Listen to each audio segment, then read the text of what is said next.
देश के लिए कुछ कर गुजरने का मौका देता है। आप भी अपने खिलाड़ियों का उत्साह बढ़ाइए। Cheer for Bharat. साथियों, स्पोर्ट्स की दुनिया के इस ओलंपिक्स से अलग कुछ दिन पहले मैथ्स की दुनिया में भी एक ओलंपिक हुआ है, इंटरनेशनल मैथमेटिक्स ओलंपियाड। इस ओलंपियाड में भारत के स्टूडेंट्स ने बहुत शानदार प्रदर्शन किया है। इसमें हमारी टीम ने सर्वश्रेष्ठ प्रदर्शन करते हुए 4 गोल्ड मेडल्स और 1 सिल्वर मेडल जीता है। इंटरनेशनल मैथमेटिक्स ओलंपियाड, इसमें 100 से ज्यादा देशों के युवा हिस्सा लेते हैं और ओवरऑल टैली में हमारी टीम टॉप 5 में आने में सफल रही है। देश का नाम रोशन करने वाले इन स्टूडेंट्स के नाम है पुणे के रहने वाले आदित्य वेंकट गणेश, पुणे के ही सिद्धार्थ चोपड़ा, दिल्ली के अर्जुन गुप्ता, ग्रेटर नोएडा के कनव तलवार, मुंबई के रुशिल माथुर और गुवाहाटी के आनंदो भादुरी। साथियों, आज मन की बात में मैंने इन युवा विजेताओं को विशेष तौर पर आमंत्रित किया है। ये सभी इस समय फोन पर हमारे साथ जुड़े हुए हैं। नमस्ते साथियों, मन की बात में आप सभी साथियों का बहुत बहुत स्वागत है। आप सभी कैसे हैं? हम ठीक है सर। अच्छा साथियों, मन की बात के जरिए देशवासी आप सभी के एक्सपीरियंसेस जानने को बहुत उत्सुक है। मैं शुरुआत करता हूं आदित्य और सिद्धार्थ से। आप लोग पुणे में हैं। सबसे पहले मैं आपसे ही शुरू करता हूं। ओलंपियाड के दौरान आपने जो अनुभव किया उसे हम सभी के साथ शेयर कीजिए। मुझे मैथ्स में छोटे से इंटरेस्ट था। मुझे 5th स्टैंडर्ड में प्रकाश सर एक टीचर ने सिखाया था और उन्होंने मेरे मैथ्स में इंटरेस्ट बढ़ाया था। मेरे को सीखना मिला और मुझे करने का अपॉर्चुनिटी मिला था। आपके साथी का क्या कहना है? मैं सिद्धार्थ हूँ, मैं पुणे से हूँ। मैं भी क्लास 12 पास किया हूँ। ये मेरा सेकंड टाइम था आईएमओ में। मुझे भी छोटे से बहुत इंटरेस्ट था मैथ्स में और आदित्य के साथ जब मैं 6th में था एम प्रकाश सर ने हम दोनों को ट्रेन किया था और बहुत हेल्प हुआ था हमको। और अभी मैं कॉलेज के लिए सीएमआई जा रहा हूँ और मैथ्स एंड सीएस परस्यू कर रहा हूँ। अच्छा, मुझे बताया गया है कि अर्जुन इस समय गांधीनगर में है और कनव तो ग्रेटर नोएडा के ही है। अर्जुन और कनव, हमने ओलंपियाड को लेकर जो चर्चा की, लेकिन आप दोनों हमें अपनी तैयारी से जुड़ा कोई विषय और कोई विशेष अनुभव अगर बताएंगे तो हमारे श्रोताओं को अच्छा लगेगा। नमस्ते सर, जय हिंद। मैं अर्जुन बोल रहा हूँ। जय हिंद अर्जुन। मैं दिल्ली में रहता हूँ और मेरी मदर श्रीमती आशा गुप्ता फिजिक्स की प्रोफेसर हैं दिल्ली यूनिवर्सिटी में और मेरे father Shri Amit Gupta chartered accountant है। मैं भी बहुत गौरवान्वित महसूस कर रहा हूँ कि मैं अपने देश के प्रधानमंत्री से बात कर रहा हूँ और सबसे पहले मैं अपनी सफलता का श्रेय अपने माता पिता को देना चाहूँगा। मुझे लगता है कि जब एक परिवार में कोई सदस्य एक ऐसे कंपटीशन की तैयारी कर रहा होता है तो केवल उस सदस्य का संघर्ष नहीं होता, पूरे परिवार का संघर्ष होता है। एसेंशियली हमारे पास जो हमारा पेपर होता है उसमें हमारे पास 3 प्रॉब्लम्स के लिए 4.5 घंटे होते हैं, तो एक प्रॉब्लम के लिए 1.5 घंटा। तो हम समझ सकते हैं कि कैसे हमारे पास एक प्रॉब्लम को सॉल्व करने के लिए कितना समय होता है। तो हमें घर पे काफ़ी मेहनत करनी पड़ती है, हमें प्रॉब्लम्स के साथ घंटों लगाने पड़ते हैं। कभी कभार तो एक एक प्रॉब्लम के साथ 1 दिन या यहाँ तक कि 3 दिन भी लग जाते हैं। तो इसके लिए हमें ऑनलाइन प्रॉब्लम्स ढूंढनी होती हैं, हम पिछले साल की प्रॉब्लम ट्राई करते हैं और ऐसे जैसे हम धीरे धीरे मेहनत करते जाते हैं उससे हमारा एक्सपीरियंस बढ़ता है। हमारी सबसे ज़रूरी चीज़ हमारी प्रॉब्लम सॉल्विंग एबिलिटी बढ़ती है, जो ना कि हमें मैथमेटिक्स में बल्कि जीवन के हर एक क्षेत्र में मदद करती है। अच्छा, मुझे कनव बता सकते हैं कि कोई विशेष अनुभव हो इस सारी तैयारी में, कोई खास जो हमारे नौजवान साथियों को बड़ा अच्छा लगे जान करके? मेरा नाम कनव तलवार है। मैं ग्रेटर नोएडा उत्तर प्रदेश में रहता हूँ और कक्षा 11वीं का छात्र हूँ। मैथ्स मेरा पसंदीदा सब्जेक्ट है और मुझे बचपन से मैथ्स बहुत पसंद है। बचपन में मेरे पिता मुझे पजल्स कराते थे जिससे मेरा इंटरेस्ट बढ़ता गया। मैंने ओलंपियाड की तैयारी 7th क्लास से शुरू की थी, जिसमें मेरी सिस्टर का बहुत बड़ा योगदान है और मेरे पेरेंट्स ने भी हमेशा मुझे सपोर्ट किया। ये ओलंपियाड HPCSE कंडक्ट कराता है और ये एक 5 स्टेज प्रोसेस होता है। पिछले साल मेरा टीम में नहीं हुआ था और मैं काफ़ी करीब था और ना होने पर बहुत दुखी था। तब मेरे पेरेंट्स ने मुझे सिखाया कि या हम जीतते हैं या हम सीखते हैं, और सफ़र मायने रखता है, सफलता नहीं। तो मैं यही कहना चाहता हूँ कि love what you do and do what you love. सफ़र मायने रखता है, सफलता नहीं। और हमें सक्सेस मिलते रहेगा अगर हम अपने सब्जेक्ट से प्यार करें और जर्नी को एंजॉय करें। तो कान्हा, आप तो मैथमेटिक्स में भी इंटरेस्ट रखते हो और बोलते हैं ऐसे जैसे आपको साहित्य में भी रुचि है। जी सर, मैं बचपन में डिबेट्स और ओरेटिंग्स भी करता था। अच्छा, अब आइए हम आनंदो से बात करते हैं। आनंदो, आप अभी गुवाहाटी में हैं और आपका साथी रुशील आप मुंबई में हैं। मेरे आप दोनों से एक क्वेश्चन है। देखिए, मैं परीक्षा पे चर्चा तो करता ही रहता हूं और परीक्षा पे चर्चा के अलावा अन्य कार्यक्रमों में भी मैं स्टूडेंट से संवाद करता रहता हूं। बहुत से छात्रों को मैथ से इतना डर लगता है, नाम सुनते ही घबरा जाते हैं। आप बताइए कि मैथ से दोस्ती कैसे की जाए। सर, मैं रुशल माथुर हूँ। जब हम छोटे होते हैं और हम पहली बार एडिशन सीखते हैं, हमें कैरी फॉरवर्ड समझाया जाता है, पर हमें कभी ये समझाया नहीं जाता कि कैरी फॉरवर्ड होता क्यों है। जब हम कंपाउंड इंटरेस्ट पढ़ते हैं, हम ये क्वेश्चन कभी नहीं पूछते कि ये कंपाउंड इंटरेस्ट का फॉर्मूला आता कहाँ से। मेरा मानना ये है कि मैथ्स एक्चुअली एक सोचने और प्रॉब्लम सॉल्विंग की एक कला है, और इसलिए मुझे ये लगता है कि अगर हम सब मैथमेटिक्स में एक नया क्वेश्चन जोड़ दें, तो ये क्वेश्चन है कि हम ये क्यों कर रहे हैं, ये ऐसे क्यों होता है। तो आई थिंक इससे मैथ्स में बहुत इंटरेस्ट बढ़ सकता है लोगों का, क्योंकि जब किसी चीज़ को हम समझ नहीं पाते, उससे हमें डर लगने लगता है। इसके अलावा मुझे ये भी लगता है कि मैथ्स, सब सोचते हैं, एक बहुत लॉजिकल सा सब्जेक्ट है, पर इसके अलावा मैथ्स में बहुत क्रिएटिविटी भी इम्पोर्टेंट होती है, क्योंकि क्रिएटिविटी से ही हम out of the box solution सोच पाते हैं जो ओलंपियाड्स में बहुत यूजफुल होते हैं। और इसलिए मैथ ओलंपियाड्स का भी बहुत इम्पोर्टेंट रेलेवेंस है मैथ्स के इंटरेस्ट बढ़ाने के लिए। आनंदो, कुछ कहना चाहेंगे? नमस्ते पीएम जी, मैं आनंद खैरव गुवाहाटी से। मैं भी अभी 12वीं कक्षा पास किया हूँ। यहाँ के लोकल ओलंपियाड में 6th और 7th में करता था, वहाँ से ही हुई। ये मेरी दूसरी आईएमओ थी। दोनों आईएमओ बहुत अच्छे लगे।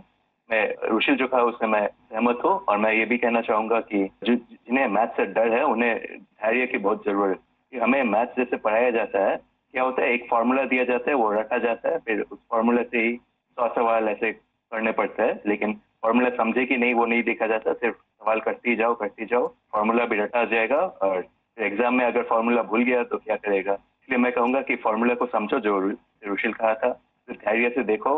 अगर फार्मूला ठीक से समझे तो 100 सवाल नहीं करने पड़ेंगे, 1-2 सवाल से ही हो जाएंगे, और मैथ्स को डरना भी नहीं है। आदित्य और सिद्धार्थ, आप जब शुरू में बात कर रहे थे तब ठीक से बात हो नहीं पाई। अब इन सारे साथियों को सुनने के बाद आपको भी जरूर लगता है कि आप भी कुछ कहना चाहते होंगे। क्या आप अपने अनुभव अच्छे ढंग से शेयर कर सकते हैं? बहुत सारे दूसरे देशों से इंटरैक्ट किया था, बहुत सारे कल्चर्स थे, और बहुत अच्छा था दूसरे स्टूडेंट्स से इंटरैक्ट करने के, और बहुत सारे फेमस मैथमेटिशियंस थे। हाँ आदित्य। बहुत अच्छा एक्सपीरियंस था मैम। उधर हमें उन्होंने अर्थ सिटी को घुमा के दिखाया था, उधर बहुत अच्छे अच्छे व्यूज दिखे थे और पार्क्स लेके गए थे, और हमें ऑक्सफोर्ड यूनिवर्सिटी को भी लेके गए थे, तो ये बहुत अच्छे अनुभव था। चलिए साथियों, मुझे बहुत अच्छा लगा आप लोगों से बात करके, और मैं आपको बहुत बहुत शुभकामनाएं देता हूं, क्योंकि मैं जानता हूं इस प्रकार के खेल के लिए काफी फोकस एक्टिविटी करनी पड़ती है, दिमाग खपा देना पड़ता है, और परिवार के लोग भी कभी कभी तंग आते हैं कि ये क्या गुणा भाग करता रहता है।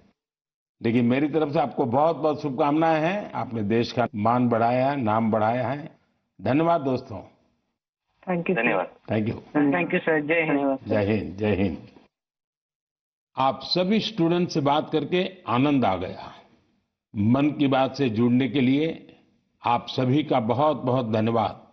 मुझे विश्वास है कि मैथ्स के इन युवा महारथियों को सुनने के बाद दूसरे युवाओं को मैच को एंजॉय करने की प्रेरणा मिलेगी।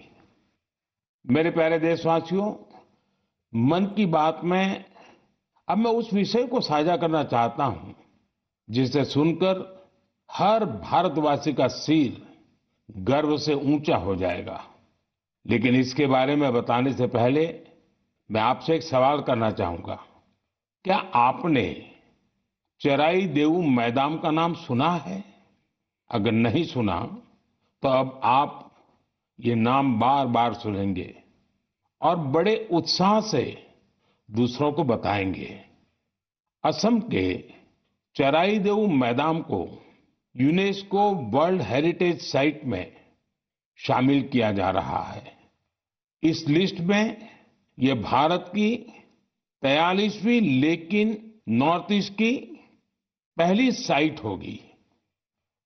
साथियों, आपके मन में ये सवाल जरूर आ रहा होगा कि चराई देऊ मैदान आखिर है क्या और ये इतना खास क्यों है? चराई देऊ का मतलब है shining city on the hills, यानी पहाड़ी पर एक चमकता शहर। ये अहोम राजवंश की पहली राजधानी थी। अहोम राजवंश के लोग अपने पूर्वजों के शव और इनकी कीमती चीजों को पारंपरिक रूप से मैदान में रखते थे। मैदान टीले नुमा एक ढांचा होता है जो ऊपर मिट्टी से ढका होता है और नीचे एक या उससे ज्यादा कमरे होते हैं। ये मैदान अहोम साम्राज्य के दिवंगत राजाओं और गणमान्य लोगों के प्रति श्रद्धा का प्रतीक है। अपने पूर्वजों के प्रति सम्मान प्रकट करने का ये तरीका बहुत यूनिक है। इस जगह पर सामुदायिक पूजा भी होती थी। साथियों, अहोम साम्राज्य के बारे में दूसरी जानकारियां आपको और हैरान करेगी। 13वीं शताब्दी के शुरू होकर यह साम्राज्य 19वीं शताब्दी की शुरुआत तक चला। इतने लंबे कालखंड तक एक साम्राज्य का बने रहना बहुत बड़ी बात है। शायद अहोम साम्राज्य के सिद्धांत और विश्वास इतने मजबूत थे कि उसने इस राजवंश को इतने समय तक कायम रखा। मुझे याद है कि इसी वर्ष 9 मार्च को मुझे अदम्य साहस और शौर्य के प्रतीक महान अहोम योद्धा लसित बोरफुकन की सबसे ऊंची प्रतिमा के अनावरण का सौभाग्य मिला था। इस कार्यक्रम के दौरान अहोम समुदाय आध्यात्मिक परंपरा का पालन करते हुए मुझे अलग ही अनुभव हुआ था। लसित मैदान में अहोम समुदाय के पूर्वजों को सम्मान देने का सौभाग्य मिलना मेरे लिए बहुत बड़ी बात है। अब चराई देऊ मैदान के वर्ल्ड हेरिटेज साइट बनने का मतलब होगा कि यहां पर और अधिक पर्यटक आएंगे। आप भी भविष्य के अपने ट्रैवल प्लान्स में इस साइट को जरूर शामिल करिएगा। साथियों, अपनी संस्कृति पर गौरव करते हुए ही कोई देश आगे बढ़ सकता है। भारत में भी इस तरह के बहुत सारे प्रयास हो रहे हैं। ऐसा ही एक प्रयास है प्रोजेक्ट परी। अब आप परी सुनकर कंफ्यूज मत होइएगा। ये परी स्वर्गीय कल्पना से नहीं जुड़ी, बल्कि धरती को स्वर्ग बना रही है। परी यानी public art of India. Project परी पब्लिक आर्ट को लोकप्रिय बनाने के लिए उभरते कलाकारों को एक मंच पर लाने का बड़ा माध्यम बन रहा है।